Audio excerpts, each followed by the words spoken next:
Alright y'all, the new foldable phone from Samsung, the Z Fold 7, is in my hands, so you know the deal. We're putting it through a real day in the life, so you guys can see the good and the bad with the new design, camera, screens, battery, all of it. As always, my day starts off with this little guy getting all of my attention, at least until his brother wakes up. Hold on, Aussie, this is this is the angry robot?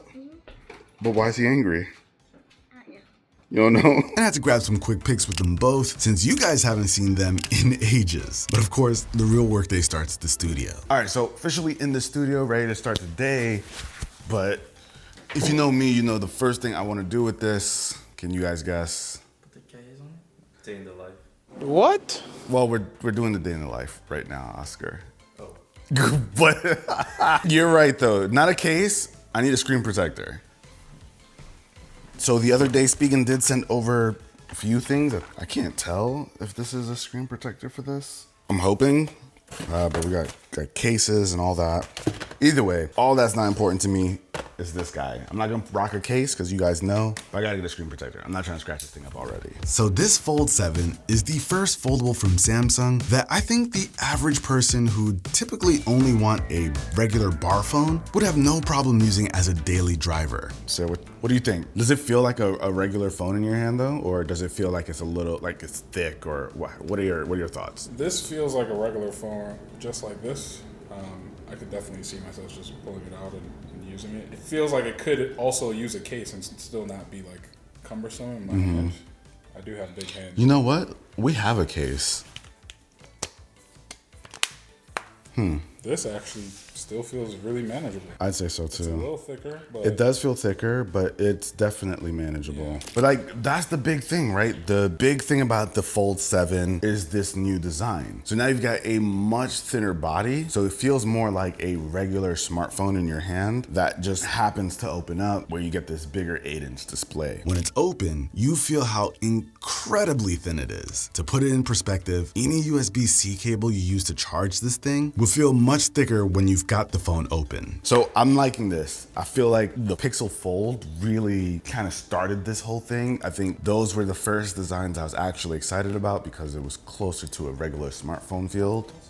And Oppo, yeah, but Pixel started it. I definitely want to give Pixel their credit because Pixel started it, at least for me, in my opinion. And now Samsung's following suit, and just feels amazing in the hand. I would still say this is a little bit slimmer than like your standard smartphone, but it is wide enough to feel like you're using like a normal phone. The thinness does come at a cost though. There's no S Pen support because they removed the digitizer. I personally don't mind this since I'm not the biggest S Pen user, but I do feel like the Fold is probably the most suited for using the S Pen. So it kind of sucks to see that support go away, especially for someone who uses the S Pen frequently. If it were up to me though, I'd probably make the trade every time because this thinness has me looking at this phone as a daily driver instead of a novelty device. What's funny though is that while this phone is so much thinner, it's actually made out of more durable materials, which should help with like accidental drops. But either way, I'm glad we put a screen protector on this because I don't care how good a smartphone screen gets. Corning Gorilla Glass, Victor Wembanyama, I don't care. It's just gotta get something to protect it. I'm not good with those fine scratches. Now, I don't wanna sound like a broken record and talk about the new form factor for the whole video. So let's move on to some of the non-hardware changes they made, like with Galaxy AI. Okay, so it's funny. Last time we did the real day in the life with the S25 Ultra, we were using AI to reimagine what this whole space would look like. So now it looks quite different, but I'm still trying to figure out the right desk and even the right rug to go in here. If you guys have suggestions, let me know with a comment. I'm gonna see what we can, I don't know, strike up with some AI. So these have obviously a bunch of AI features, generative fill, all that stuff. So I'm gonna see if I can make a wooden desk go here that is similar to what the kind of finish that we have over here. I don't know how, we'll see. Start off with a little picture. Let's see, 200 megapixel. Okay, clean photo. See, how much detail do we have here? I'm curious. I mean, that's some solid detail. We're pretty far. I mean, look at that. It's a tiny part of the screen. And check out this.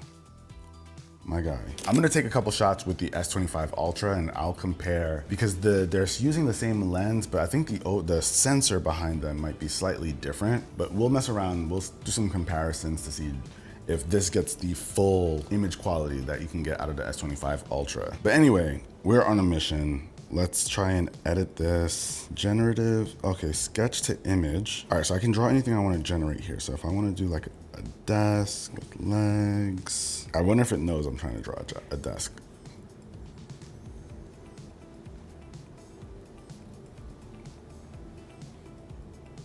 Okay, kind of, which isn't bad. Maybe we could do white. Okay, let's try one more. Oh, because I try to fill it.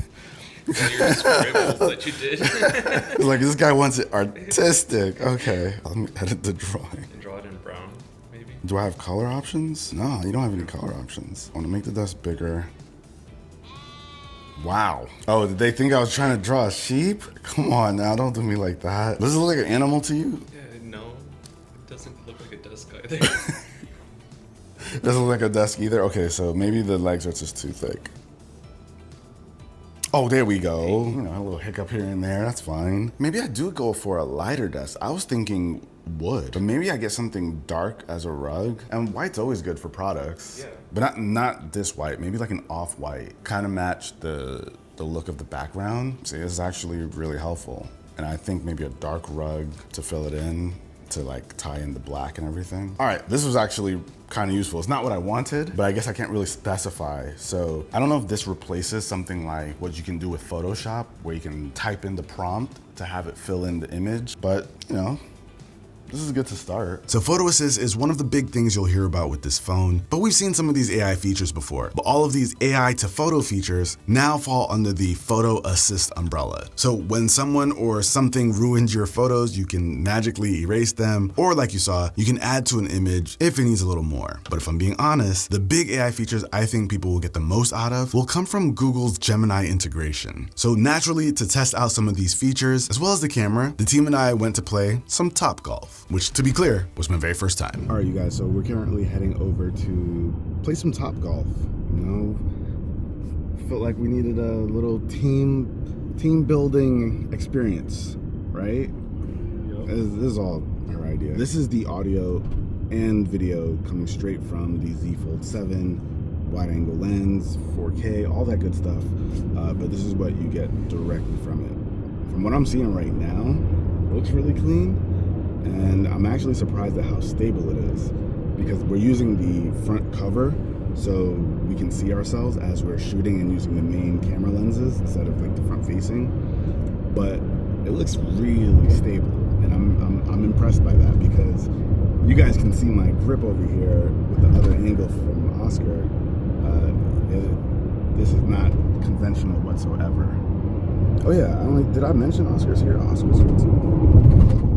Down. Hanging with the crew is always fun, even if it's just in an Uber, but this gave me plenty of time to use that bigger screen the way I would want to. Sitting back in an Uber, watching content or playing games is just much nicer on a larger display. With some of the games I like to play, I get more real estate on the screen, so I can see a little bit more as I'm gaming. And because this phone has the Snapdragon 8 Elite 4 Galaxy chip built in, powers all the games that I would throw at it with no problem. Honestly, I have yet to find a thing that'll make this phone stutter. I think my only complaint is I wish more apps supported going from the smaller screen to the larger screen without having to restart the app. But hopefully we'll see an increase in popularity with foldables, so developers are more inclined to support this kind of feature. But after about a half hour in the Uber, we finally made it to Topgolf. All right, so we're about to play some Topgolf. I've never done this a day in my life, so I have no idea what any of this stuff means. You guys want to order food? There's a menu right there too, or you guys can scan. Oh, listen. All right, I got you. Cheesy macaroni bites? I need those. Let's see if I can ask Gemini what the best club to use is. What's the best club to use at Topgolf? 7-iron or 8-iron for beginners? All right, so Gemini says the 7 or 8-iron.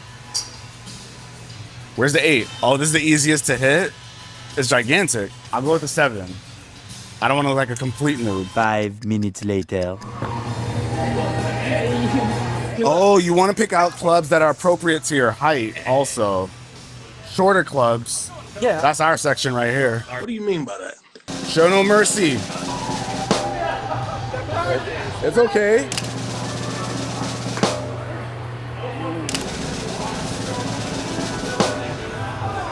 Ooh. No. It's not worth it. I'm so spoiled by this screen. I want to take like all selfies. Like I don't want to use this. I'll use it in a pinch, but I'd rather just do this. Swap over to the cover screen and we get our selfies from this. All right, let's do this, guys.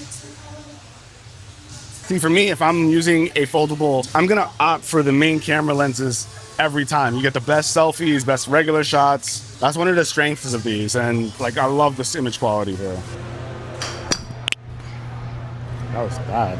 I'm not gonna lie, Topgolf was mad humbling, but it was pretty dope to feel the versatility of the Fold 7 in an outing like that. From using the second screen to act as a tripod, quickly accessing AI to help us make some decisions on the fly, to even viewing the food menu on a larger screen so that everybody could see. And I gotta add, the crease is actually far less visible even during outdoor usage like this, so that new hinge design is definitely helping out here. But I gotta say, I think I could really get behind all the extras it brings to the table compared to normal phones, now that it doesn't feel like I'm carrying something different around.